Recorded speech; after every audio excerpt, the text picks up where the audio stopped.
What's up everybody? Welcome back to my channel. Today I'm going to be showing you how to make a pizza in a cast iron skillet. This is one of my favorite ways to eat a pizza because whenever you cook one in a cast iron skillet, it gets a nice crispy crust on the outside and underneath. And the reason for that is because the pizza is essentially just getting fried in the olive oil or butter, whichever one that you're going to use. And it just gets a really nice texture. And in my opinion, pan pizza is the king of texture. With that said, this dough that I'm making today, you can use it for a 10-inch skillet or a 12-inch skillet. It's just going to make the crust a little bit thinner if you use a 12-inch skillet like me, which I prefer. And ideally, if you want it to be a thicker pizza, you can use a 10-inch skillet. But it definitely works with both, and you can just adjust the cooking time. So I'm going to show you the most efficient way to cook this pizza in my opinion. And with that being said, let's dive into this video. Alright, for this recipe you need a stand mixer or a large mixing bowl if you're making this by hand, and I'm going to be adding in 570 grams of bread flour, and I'm using bread flour, specifically King Arthur here, because it has over a 12% protein content, which makes the final product much stronger, easier to work with, and better quality.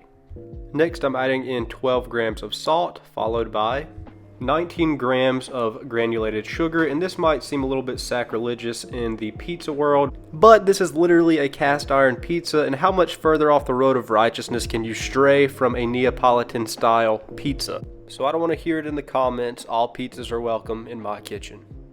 So here I have 370 grams of water, or 1.5 cups, mixed with 8 grams of instant yeast, and I've let this sit for 10 minutes to bloom on the counter. And you can throw a little bit of sugar in there if you want it to speed up the process, but I just let it sit for 10 minutes. And after I've mixed my dry ingredients around, I'm going to be adding this directly into my mixing bowl. Drop this back down, lock it in, and let it mix on a medium to medium high speed for about 8 minutes. Once this dough has come together and is held together nicely, we're going to transfer it over to a greased bowl. Once your bowl is greased well, you're going to drop your dough in and kind of toss it around that oil so it gets nice and coated. Now I'm going to do what is called a strength building fold, so I'm just taking one side of this dough, stretching it until it's about to break, and then folding it over. Give that a quick rotation and do the same movement. And you can do this, I would say 3 times up to 4, but you don't have to go too crazy with it here. I would recommend just sticking with 3. So you're going to keep doing that, stretch it out, place it down, and finally we're just going to put this seam side down after rolling it into a nice ball. Now you can cover your bowl with a lid or plastic wrap, and if you want to have this pizza the same day, it's going to need to go into your oven with the oven light on and rise for 3 hours and up to 8. If you want to make this dough ahead of time, you can let it sit in your refrigerator covered for 24 to 48 hours. And this lid is a pain in the butt to get on. I chose to make mine the same day, so I will see you all in about 7 hours. But in the meantime, let's go ahead and make our pizza sauce, and we can go ahead and get that placed in the refrigerator, and those flavors can start combining while our dough rises. So I just like to add some tomato sauce directly into a mason jar or whatever container that you like, and I'm going to be filling this up almost all the way. I'm not going to be extremely specific about pizza sauce, and I really don't care if you go ahead and buy pre-made pizza sauce. But if you're making a pizza, I think it's kind of fun to make the sauce. So here I'm just adding in a small pinch of sugar. This is going to curb the acidity of the tomatoes. And since I'm not going to be cooking this sauce down, I'm going to be adding tomato paste, and I'm adding in about 2 tablespoons here. And this is just going to bring really concentrated tomato flavor and make our sauce ever so slightly thicker. I also kind of eyeball my herbs, so I'm just adding in a teaspoon of basil here, 1.5 teaspoons of oregano, and finally half a teaspoon of salt. And then I'm just going to take my spoon, and since we're not using an immersion blender, I really just want to mix this well for probably 1.5–2 minutes with a spoon. So I'm going to cap this off and place it in my refrigerator, and it will be good to go when we are ready to assemble our pizzas. Alright, 7 hours later, our dough has risen significantly, and we've been very careful with this dough, taken really good care of it, nurtured it. But go ahead and punch it like a top 10 anime fight scene to get all of the gas out of it. Now lightly flour a work surface, and you can drop your dough down on top of it. Once your dough is laid out, you can go ahead and cut it into 3 pieces. Yes, 3 pieces, because whenever you're making pizza dough, you might as well make enough to have for later. And you know, if I'm going through the work of making something like this, I want to be able to have it on command, ready to go for the next time that I want pizza. So we are only going to be using one of these today, but you can roll these up into nice little dough balls like you're going to do anyways for your pizza, and you can actually freeze these. When you want to use them again, you can just thaw them out and they are good to go and ready to make an absolutely fire pizza whenever you want one, my dudes. Alright, so I highly prefer these deli containers to store my pizza, and they really do work well in the freezer, so I'm just going to drop in all of my dough balls. Go ahead and freeze whatever dough you're not going to use. So let's talk about cheese. For my Parmesan, I'm just using pre-grated. Now, whatever cheese you plan to put in the oven with the pizza, avoid pre-shredded cheese because it does have cellulose. Here I'm using low moisture part skim mozzarella cheese. It melts very well and is one of the best pizza cheeses out there. So I'm just going to go ahead and grade this entire block in here because depending on how much cheese you like or how big your cast iron skillet is going to affect how much cheese you're going to need. I would avoid putting Parmesan cheese on before you bake your pizza, and the reason for that is because it is a hard cheese and it will get kind of crusty whenever you bake it, whereas if you take it out and place it on, it melts nicely.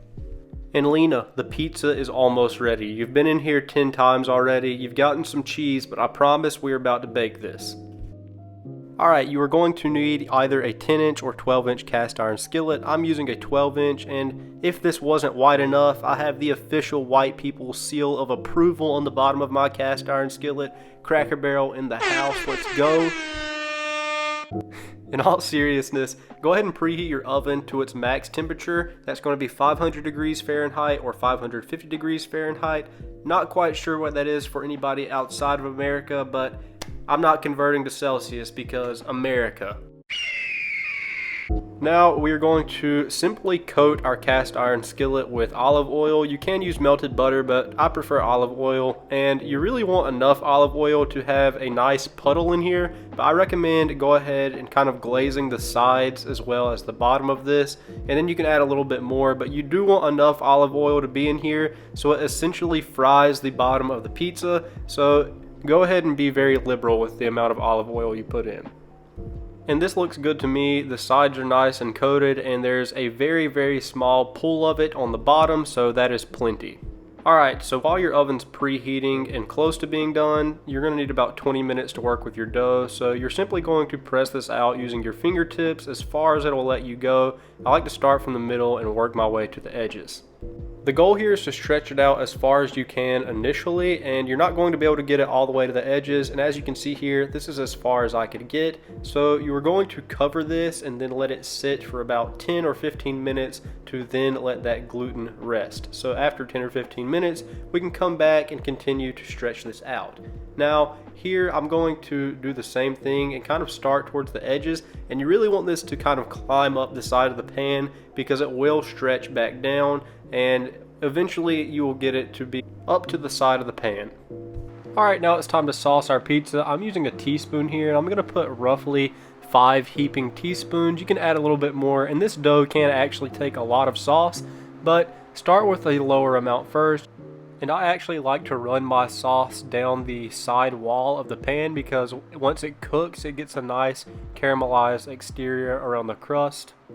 And the same thing goes for the cheese. I like to go ahead and start and add a nice ring all the way around the edge of this pizza because it melts and it gets a nice crispy exterior all the way around the crust once it kind of fries with that tomato sauce on the edges. In terms of how much cheese you want, you can add as much as you'd like. This can hold a lot of cheese, but as a general rule, I like to have just a little bit of my sauce peeking through, and then I simply like to take my pepperonis and run them around the edges towards the middle. Alright, now all that there is to do is to cook this for 18 to 20 minutes. So at the 9-minute mark, I just opened my oven up and then rotated it 180 degrees, and you are good to go. Once the top is to your liking, you can go ahead and take it out. Check the bottom of the crust because sometimes it will not be completely done. So I'm just placing mine over medium heat, and it only took an additional 2 or 3 minutes to get it to the desired crispiness, and at this point you can go ahead and add as much Parmesan cheese as you'd like, and that can start melting on the top. Also, in order to check the bottom, you are going to have to run a thin spatula all the way around the edge, and don't be afraid if it's really crispy around the edge. That's the beauty of this pizza and what makes it so good. I mean, look at the final result that you get with this thing. You get some nice crispy edges, and in my opinion, this is one of my favorite pizzas because of this. And with that, let's take a look at this crust here. So it is a little bit darker on my screen than it actually appeared, but it is just a nice crispy crust that you don't get on any other style of pizza. And the top looks perfectly cooked to me. Giving this a quick taste test.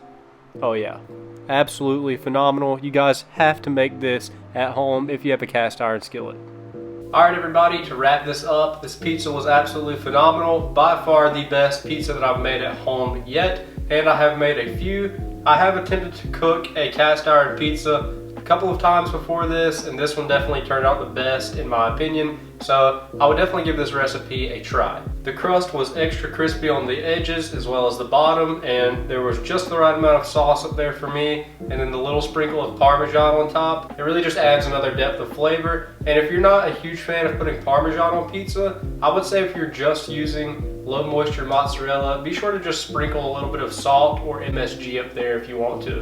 It's just gonna have a little bit more depth of flavor that I promise will go a long way. But if you learned something new today and you like my videos, please consider subscribing down below. I am trying to grow this channel more. Drop a like on it, that goes a long way as well. And comment something that you want to see me cook in the future, because I'm always looking for ideas and you might be thinking of something that I haven't thought of. So with that being said, I will see you all on the next one, and I might be cooking one of your favorite foods.